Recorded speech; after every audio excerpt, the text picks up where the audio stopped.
Beauxis, Stansbury, Booty.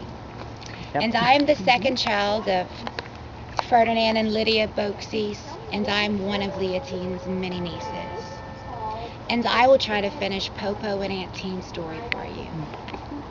Popo, as he was called by his children and grandchildren, was a fine and gallant man.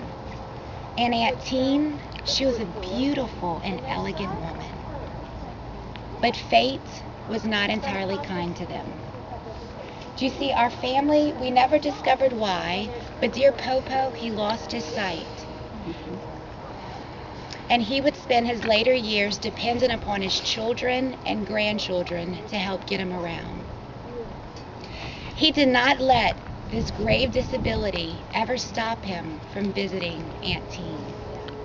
Ever devoted to her, my daughter Lydia Lou would patiently guide him over the old wooden bridge to our family home where he would spend visits with her.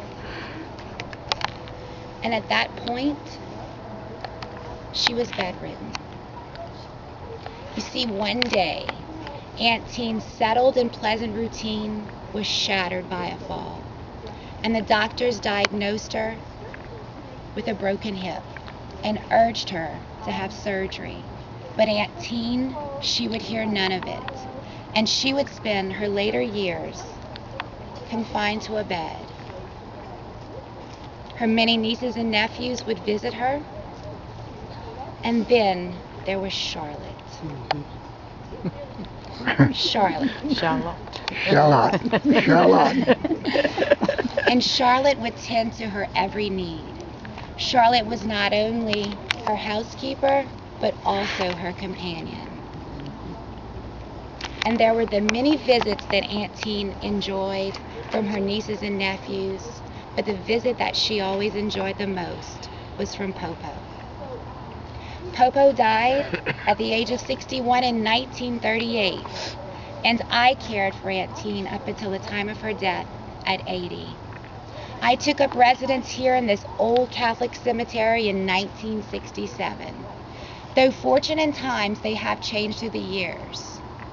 Our family established here in Abbeville when grandfather Jean-Marie arrived here in 1870.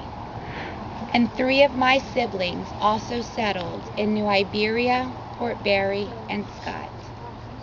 I'd like to thank all of you for visiting with us this evening and allowing us to share some of our family history with you.